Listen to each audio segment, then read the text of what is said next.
Fort Stewart and Hunter Army Airfield. Bryan Lunn here with the Fort Stewart's Public Affairs Shop, and today I'm joined by Miss Patty George, spouse of the Chief of Staff of the Army. Welcome to Coastal Georgia, and how are you doing today? Thank you. I'm doing great. Well, it's nice to have you and talk to you. I want to first thank you for your time. I know that your experience and advice is not only going to help Fort Stewart, but the Army as a whole. All right, so let's get straight into it. Okay. What inspired you to get involved in advocating for military families and soldiers' quality of life? So I think some of it is just serendipitous where you're at. So I was in the Army, and when I got out, I continued to be a family member with my soldier, and that is just kind of how it arrived. So I am a family member, and I want to advocate for a life that I wanted to have and my kids wanted to have. So it came naturally as part of just trying to improve your own foxhole, so to speak. So in that same tune of improving that foxhole, what do you believe are the most pressing challenges when we talk about this type of stuff? I think for every family, every spouse, every soldier, it depends upon your season in life. You know, for some people, if they have kids, it can be childcare, can be a real challenging struggle. And for some, it can be employment. And for some, it can be getting school, things like that. So I think it just depends upon where you're at in life. But I think probably the most important thing to remember is that you're not out there on your own. There are so many resources, not only in the Army, but also within your community. So it's a matter of, even if you're not sure where to begin, to start someplace, whether that's going to I know they have a weekly welcome here, going to that to find out. You don't know what you don't know. Right. So going and being open to finding that information, or reaching out to a neighbor or your soldier and family readiness group, just to find out what's out there. And it's amazing. People have made it through the hurdles that you may be facing at that time and can really give you some great advice. Gotcha. So how do you believe we can ensure that those voices and concerns are not only heard, but also addressed within the community and even beyond that as well? Right. So I think it begins with you. Right. So empowerment is an action verb, and I think we all need to not only say what needs to be improved, but offer our own solutions. And the Army has some great programs. One is called the Army Family Action Plan.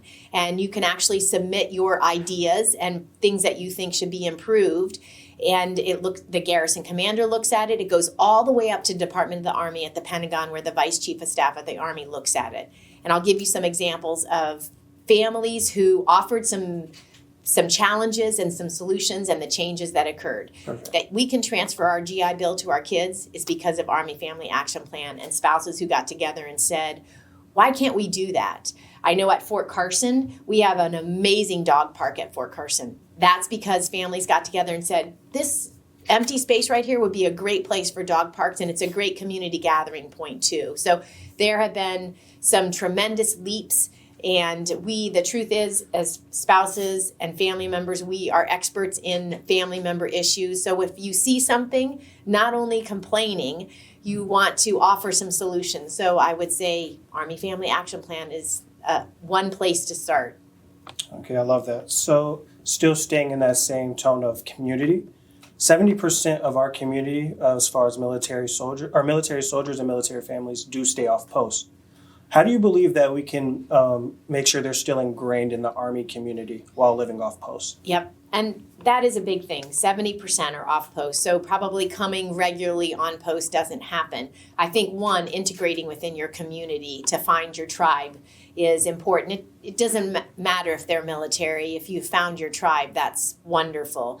But I also do think that connecting with your soldier and family readiness group is a great opportunity to feel like you're on this journey together. I know Randy and I, it's never been separate where it's just been his job. It's felt like a journey that we've experienced together. And part of that was me connecting with him, with the unit, and the other family members in the unit who were going through the same kind of things that I was going through. So I really developed some great friendships that way. So I think a lot of it is that initial welcome, and then deciding as a family member, I'm going to participate in some way.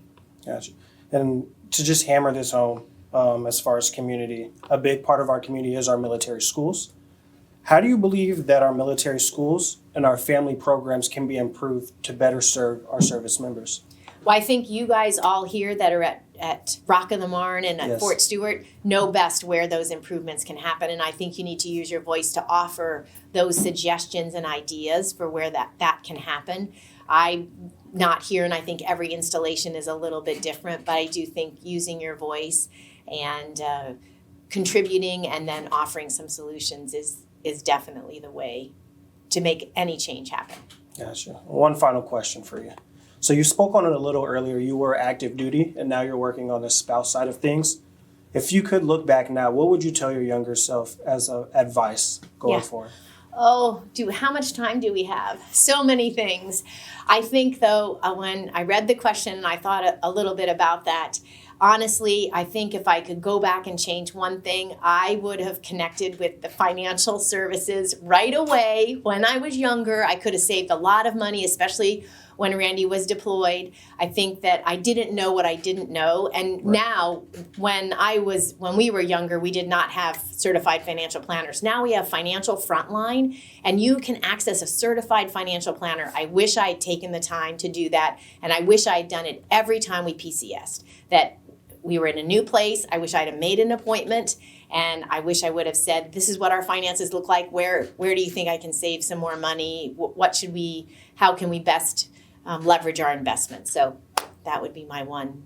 No, that's perfect. And I think a lot of people need to hear that because you said it, you don't know what you don't know. Nope. So I do want to say thank you again for taking the time to sit with us. It's not only appreciated by me, but by the Fort Stewart community as well. Oh my gosh, thank you. This was a pleasure.